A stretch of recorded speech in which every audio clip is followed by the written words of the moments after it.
Hello, everybody. Welcome in. We have Stan Kanata on this video. We're going to be having him break down what's helped him be successful as he started his business earlier this year, Stan, or was a little bit before then? When did you officially start? I shot my first house in May of 2023. So it's been open for a while. I started coaching in February of this year. Okay. So started in 2023, is doing over 10K a month right now. And we're excited to chat with him.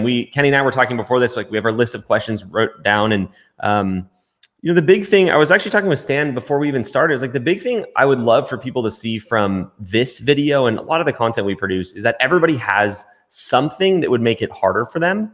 And a lot of times when that's you feel like your something is worse than other people's, and maybe it is, but it should never should never prevent you from making this happen. And so, welcome in, Stan. Excited to have you. And I guess just share a little bit about your story.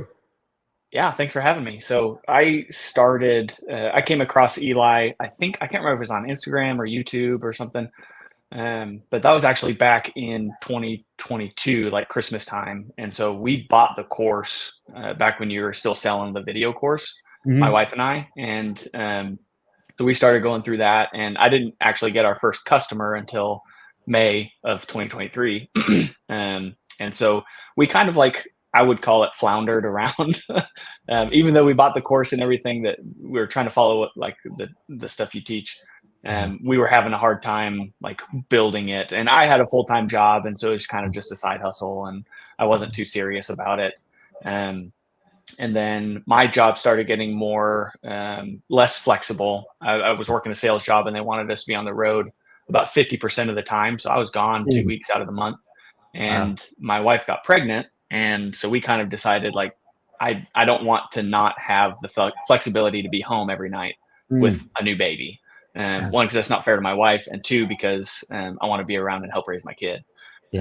So we wanted to go all in on the real estate photography business because we saw the potential there. But I think we had at most 5 or maybe 6 shoots in a month, just kind of doing it on our own. And so after the first of the year, we were kind of thinking how are we going to make this happen? I don't want to be gone all the time. And so we reevaluated coaching. We had a call before and just weren't ready for it. And we're like, okay, if we're going to do this, we need to go all in, and we need to make sure that this is going to happen. So the coaching for me was kind of the extra accountability step to make sure that I wasn't just jumping into something without, being fully prepared, because now it's not just me on the line, it's my wife and an unborn baby. So that's why we decided to go with coaching. And then after we started coaching in February, I tracked in my Monday board starting in January, but I had $120 in revenue in January. I think February was $300 and 2 or 3 shoots. And then every month after that, with the accountability from actually having people to talk to consistently, we grew about 2,000 a month every month from February until June. And we're still growing about that. Last month we actually, so let me look at my board real quick. So June we hit 8,000 in revenue. July we were $150 short of 12,000. We were 11,850. And I was like, well, we were so close. But didn't quite hit that. And then last month was the first month we went down, was $11,000. And I attribute that to the fact that we had 32 new clients, and we did a ton of free shoots. Oh my gosh. The business is still growing, even though our revenue went down by a couple $100. And then this month, I think by September 6th, we had 5,000 or 6,000 in revenue already in 6 days. So this month has been really good. We're probably going to finish between 12 and 14,000 this month with stuff we already have booked. So so before coaching and after coaching, it was night and day. And having that system to rely on and people to talk to, and more than just us trying to figure things out on our own, was a huge deal for us. Good. Yeah, I'm glad to hear that. I mean, there's this statement I heard when I was first starting my business that was entrepreneurs solve the problems. They solve their problems a lot of the time. That's how they build a business. And for me, building Norman and Young, I mean, it was solving a problem, which is I had no money. But REPP and getting the coach was really solving the problem that I actually had, which is I didn't grow nearly as fast as you, not even close. My first 4 or 5 years were a mess. So I'm glad to hear you say that. I guess different topic a little bit. obviously in order to jump into coaching and to be, you had to be interested in real estate photography first. Like, what about this industry, maybe speaking from your perspective now, what do you really like about real estate photography, or what makes this industry something you're putting your time in to build a business in? Yeah. So when we were thinking about, my wife and I, before we got married, we were still dating at the time. I've always been interested in entrepreneurship and wanted to start a business in some capacity. And so I was like, what kind of business could we start? I don't know if you guys have seen the show Undercover Billionaire, Yeah. but there's 2 seasons out now. And the second season, Grant Cardone started like a Mhm. marketing agency. And Mhm. I was like, oh, I could do that. I've got a little bit of experience. Like, we could put local businesses on retainers and make like 10 grand a month, and like it'll be easy. And my wife was like, I don't know how I feel about shooting video, but maybe if we're just taking pictures, like I could do that. Um, and so so that's, I was trying to figure out a way that we could make money taking photos. And that's when I came across your course and your stuff. And I was like, okay, Mm. we could do this. And there's still the Mm. video aspect to it, which I was interested in. And so that's how we came across it. And what was the exact question? I started rambling, but No, I mean, that was basically it. It was like, what did you like about the industry? And so the way you got started makes sense. Like, you wanted to own a business and everything. I guess I had a question going along those lines. I've talked to a lot of successful people, like in coaching and outside of coaching, and one of the things that brings everyone together is their why. And you kind of talked a little bit about your why, which was, your kid wanting to leave your full-time job, having that flexibility. Are there any other reasons why you wanted to start this business and make it or get it to where you are right now currently? And do you think that's important for people to have like a why? Yeah, that's my question. yeah, absolutely. I think the why is super important. My coach Ariana always asked me like, "What's your why?" in the beginning, and we established, like, for me, it was my family, Mhm. and that's a huge thing for me. I want to be around and spend more time with my family, and be available to do things and go on vacations and all of that, and make enough money to be able to do all of that and be comfortable. So that was like my primary why, and then I'd say a secondary one was. I don't know. I've never been great at working for other people. I want to Mm. do things my way. And you don't have that freedom when you have a 9 to 5 job. When you have a boss, you've got to do it their way, and they set it up and they make their own systems. And Yeah. so I never really liked that. And I wanted the control to be able to make my own decisions in my own Mm. business. And so that was a big draw for me for starting a business, and being able to build it the way I want to build it with my goals in mind has been a big deal for me and our family. Nice. Yeah, good question, Kenny. I asked Ariana before. I was like, is there any things specifically that you noticed about Stan working with him? Like, and her biggest thing was, and she said she didn't know, and she thought it'd be a good question whether you actually feel this way or whether you just hide it well. She said Stan always trusts himself, and so that allowed you to, I think, just get stuff done and be consistent with that. So I guess maybe the better question here is, like, I'm sure you had some fears. What was like the scarier parts of building the business for you, or what did you have doubts around?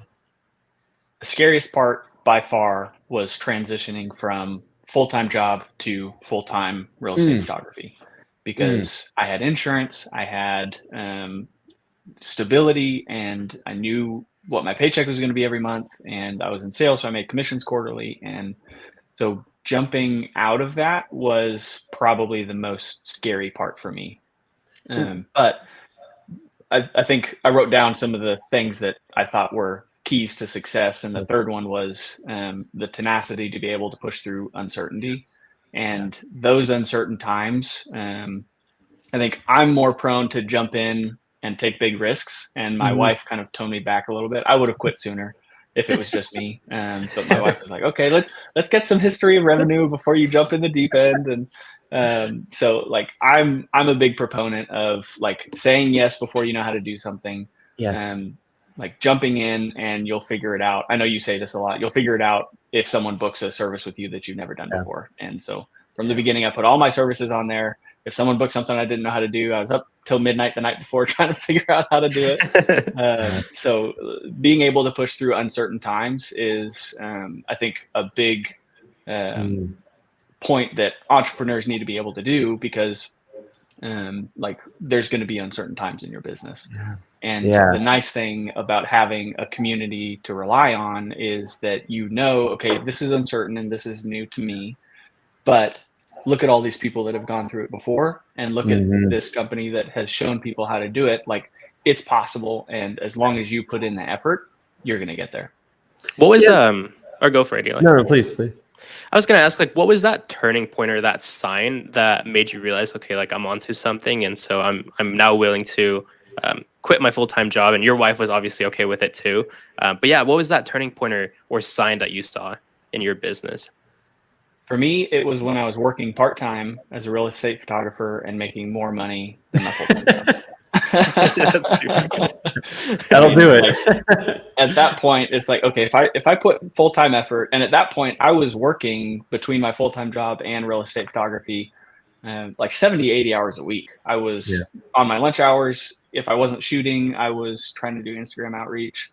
And when my wife went on maternity leave, she thankfully was able to help me with Instagram outreach, or else I just wouldn't have a lot of time to do that. After 5, I was out shooting. Sometimes I could use vacation hours to take a shift like during the day if I needed to. I was available all weekends, Saturdays and Sundays. And so I was just working constantly. I was waking up at 5 a.m. The next day to deliver before I went to my full-time job at 8 a.m. So yeah, I'm not going to say it's not a lot of work, but I think going back to why you need to have an important why, that's what's going to get you through those difficult times. And having something to fall back on is like, okay, this is why I'm doing this. I want to be present for my family. That was the reason that I was able to push through. And I think that's important because I see a lot of people that make excuses. They're like, no, I don't have enough time. I don't have enough money. I don't have whatever it is. But like, you just said it is hard, but you were thinking of your why. You're just like, I'm going to work my butt off right now. Long hours, super long hours, full-time job, baby on the way. I have to make real estate photography work. You just put in those long hours, and you were just thinking ahead, because now obviously, I mean, I'm sure you still have to work hard, but probably not as hard as, when you had your full-time job plus real estate on top, plus the stress of like, okay, I have a baby coming on the way. So like, you were thinking of that, and I'm sure like in the moment you're just like, okay, this is taking a while, because that's how I felt when I was building video editing, for example. Like I was just like, these days suck, but like now that I think back, I laugh about it, and yeah, I mean, I guess my question would be like, what's the attitude or mindset that you had during those moments where you were just like, dang, this sucks, like I have to put in these many hours, and like I don't even know if it's going to work. I see it working, but like you're not 100% certain. Yeah, I think I listen to a lot of podcasts and stuff, and I know, Eli, you talk about Hormozy a lot. One of the things that he talks about is the difference between successful people and people who don't make it, especially in entrepreneurship, is the ability to do something with no result for a long period of time. And if you can, like the Instagram method is a perfect example. I did that. We did it for like a couple of months before we really started seeing results from it. And so, and like, in the grand scheme of things, a couple months isn't even really that long.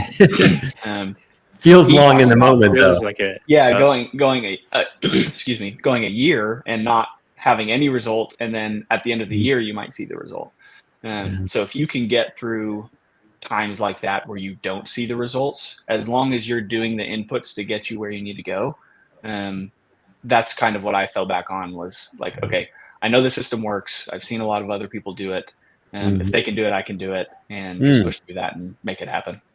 Yeah, it's interesting. There's a thing I think about a lot. It's helped me now, and when I was first starting, is like I think the reason a lot of people don't take the next step or don't make those moves is because they're trying to avoid the hard, painful stuff. And what I've learned and heard from other people as well is there's no way to avoid the hard stuff, right? You're gonna get some type of something that's hard for you to deal with. And the quote is basically like, if you choose your hard today, you get to pick where and when. And then if you don't, it picks you at a moment of its choosing, which is usually later. And you have that regret of like, dang, like if I would have prepped better for this. And so when people are like, oh, do I want to do the work now and like, and make, and do something that's challenging? It's like, well, you're going to have to either way. And so you're not escaping it. And one thing you said, and for me, I'm the type of person that would do what you did, Stan, in the sense that I want to work harder and replace my income before I quit. Some people like to just go all in, but you get to pick one of two types of stress when you're first starting. financial stress because you quit your job and now you have to make it work, or workload stress. And for me, financial stress is like, I don't want to touch it. It's not for me. I'd much rather work 80 hours. You did that. So I would imagine that's how you feel about it. But like, I guess, is that what you feel? And would you have done anything differently if you had to do it again in terms of when you quit your job, that sort of thing? I think for us, the big deal about me quitting my job was like my wife was still working at that point, and so we had a little bit of income coming in, but we didn't want to just like live off of savings, and so we did our best to not have to do that. I think I probably would not have done it differently, just because like if I was single, I would have done it differently. I would have jumped in sooner. But when you have like your wife and then a child on the way, like I felt more financial pressure to perform. So I think with my life now, all things remaining the same, I would have done it the same way. And it's very possible if you are able to spend time after hours. And that's the nice thing about the Instagram method too, is like, it's ideal to do it during business hours, but you can do it whenever you want. 2 a.m. if you midnight. need to. Just get it done, and just spend an hour a day. And if you can spend an hour a day, then you're going to build a business that'll make you 10 grand a month. And I did that in like 6 months. So that's definitely the way I would do it again. What you were saying kind of crazy to you? Like when I think about this and I hear you talk like that, and obviously like I didn't get to my business that far that fast because I had no idea what I was doing and I did everything wrong. But it's like whenever I hear people say, I'm like, that's crazy. Like, does it still seem crazy that you can go from 0 to 10K a month in a brand new business that fast? Or like, have you just, it makes sense. It feels right to you now.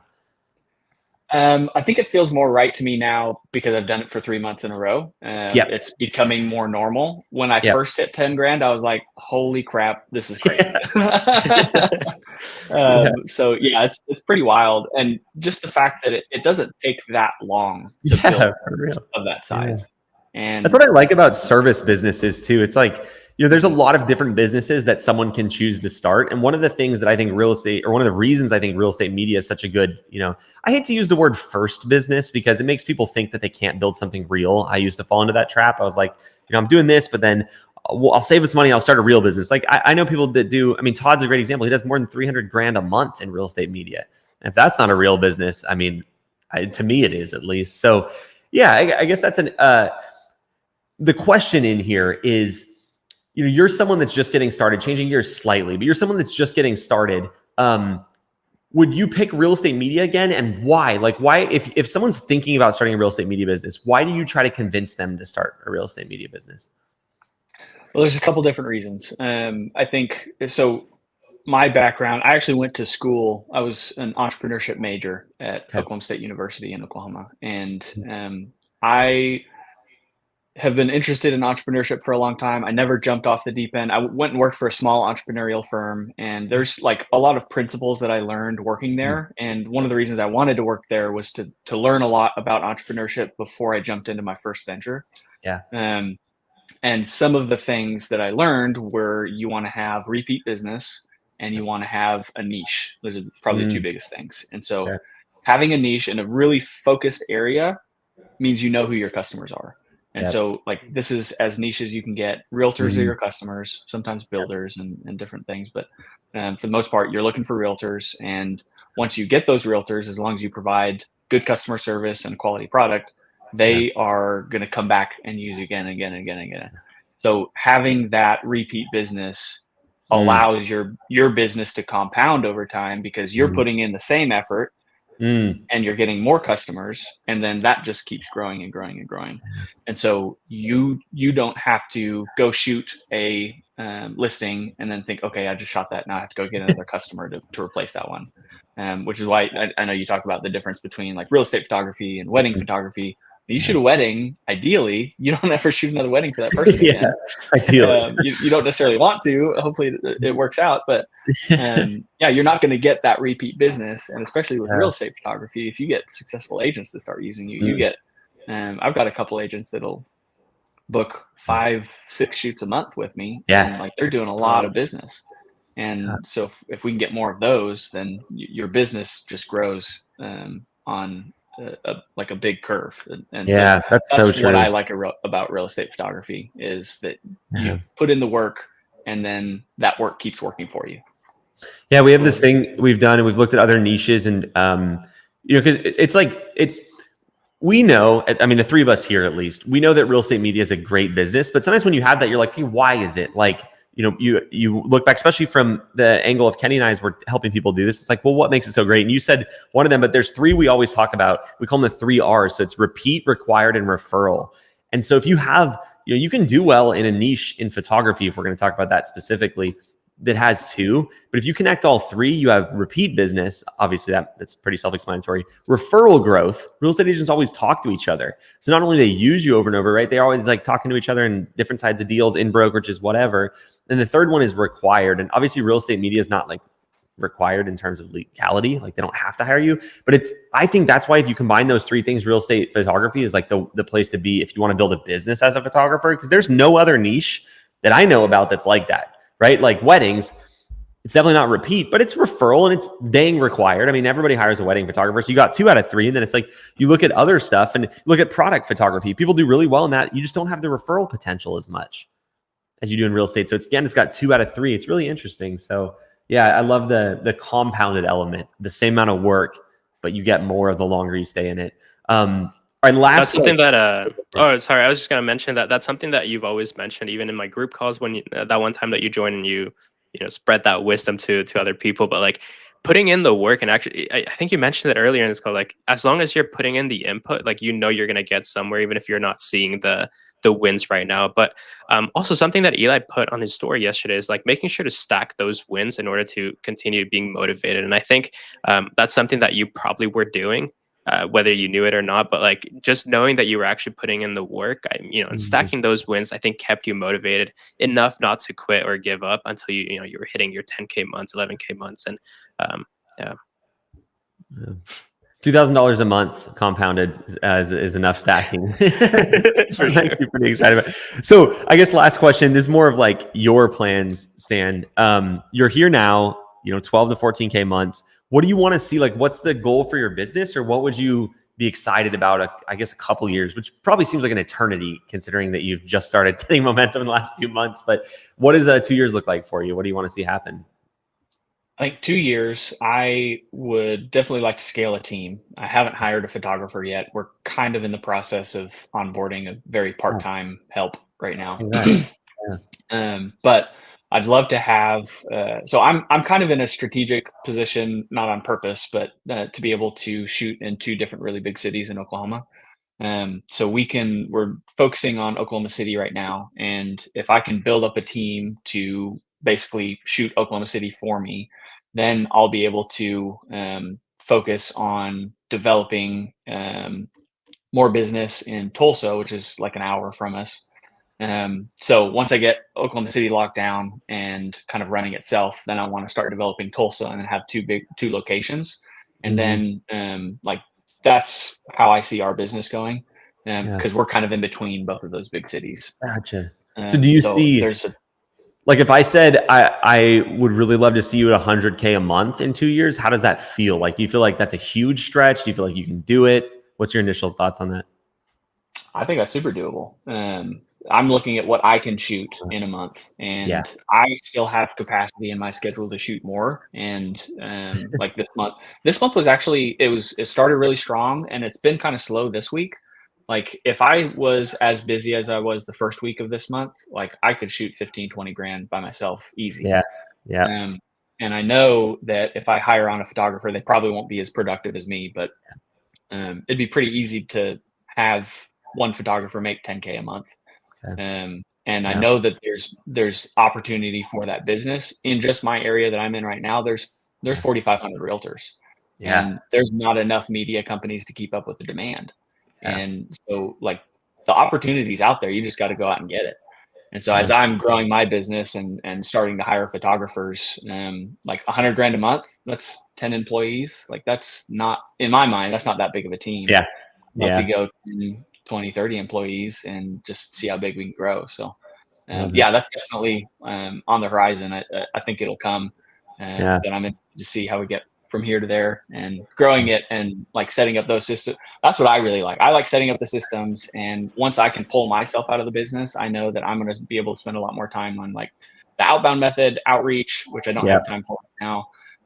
Like building systems to make things easier for photographers and get it to the point where it's more scalable. Because right now I'm kind of in the treadmill of doing it yourself. And then once I can hire a couple of photographers, take myself out of the business and start growing the business, I think that's when it's really going to start. That's when the fun starts for sure. That's when you really start to, you step into that role as like just being more of an operator and an owner than, the employee too, which is fun. I think you'll do really well with that. So final question, someone's listening to this and they, a lot of our audience here on YouTube really wants to start a real estate media company. And a lot of them will at some point or have, but there's a lot of people who are sitting there that just kind of need a push. So for that person that's like not really wanting to commit, but they know they want to make this happen, any parting advice, wisdom, thoughts, anything like that? Yeah, I don't remember where I heard this, and it's not my original idea, but there's this kind of dichotomy that people get caught in where like if you're working a full-time job and you're pretty comfortable, and you're like, oh, like I'd like to start my own business and do my own thing and have more control or like whatever you want to do. But you're comfortable enough that you're not ready to make the leap. Or you don't have to make the leap because it's not pushing you to do that.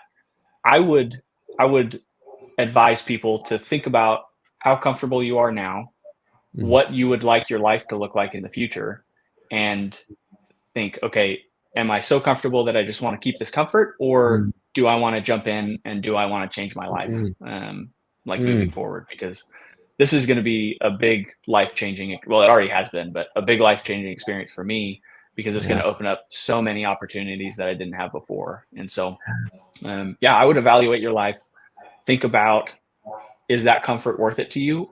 Do you want to just stay with that? Or do you want to take the leap and go all in?